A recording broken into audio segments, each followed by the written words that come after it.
Hey everyone, Logan Millington here, LM Electric and Consulting. Just wanted to make another little video for everyone about electrical safety. We want to keep our electricians safe in the field. So we're going to talk about NFPA 70E, which is the standard for electrical safety in the workplace. Informative Annex K and informative Annex Q. One hazard of arc flash incidents is what's called arc blast. That's one of the three components. We're going to talk about how we can avoid even getting ourselves in that situation to begin with.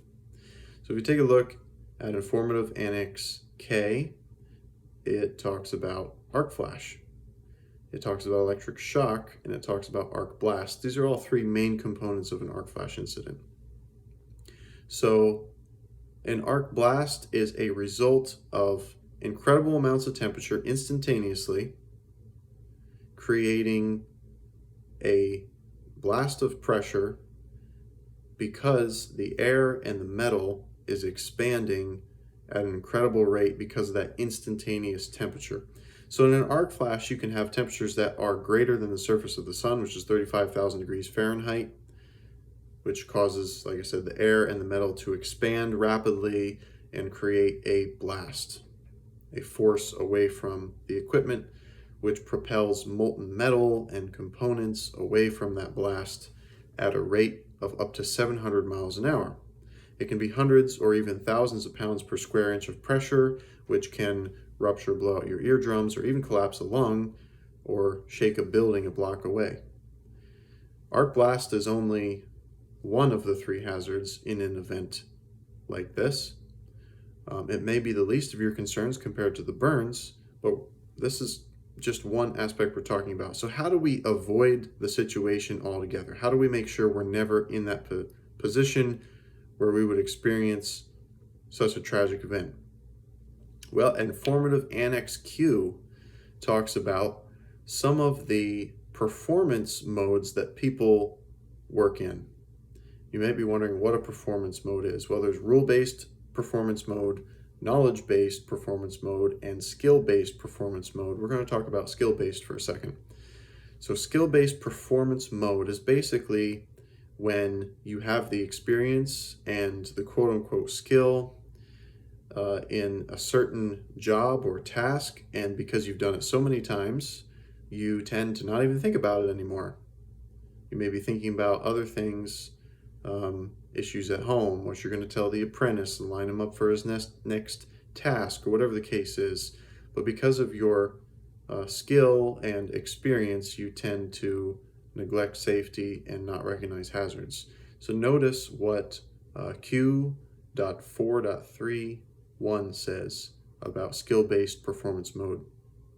A person is in skill-based mode when executing a task that involves practiced actions in a very familiar and common situation. Human performance is governed by mental instructions developed by either practice or experience and is less dependent on external conditions. So your decisions are based on what you've done before, not necessarily what's in front of you at the time. The time devoted to processing the information is in the order of milliseconds. Writing one's signature is an example of skill-based performance mode. A familiar workplace procedure is typically performed in skill-based performance mode, such as the operation of a low-voltage molded case circuit breaker, like turning a circuit breaker off or on. You don't even think about it. So here are the errors that can happen from that. Number one, inattention. Skill-based performance mode errors are primarily execution errors involving omissions triggered by human variability or not recognizing changes in task requirements or work conditions related to the task. Why?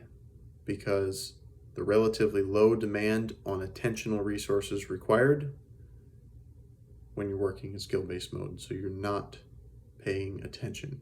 Number two is perceived reduction in risk.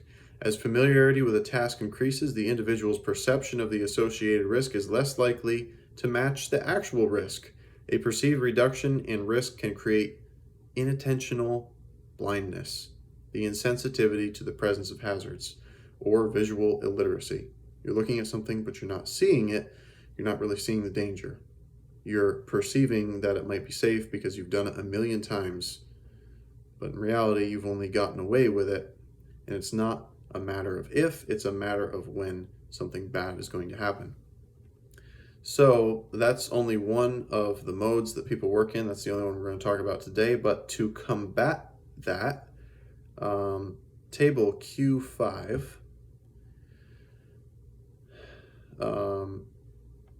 my session is timed out on NFPA. Table Q5 gives a list of performance tools that people can use, whether you are a contracting company with a lot of employees or you're a sole proprietor working by yourself. There are certain things that you can put into play to combat the poor and dangerous results of these modes that people naturally work in as humans.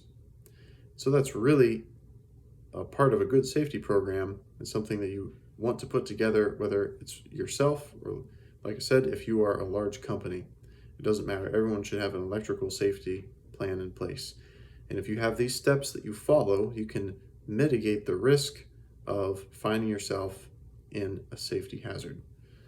And so that is what I wanted to talk about today. Anyway, hope you enjoyed. We'll be talking about it more going forward. But NFPA 70E, we really all should be following. I don't care if you're residential, commercial, doesn't matter. We all need to be safe if we're working in the electrical field. Anyway, take care, have a great day, and feel free to send me a message if you have any questions. Thanks.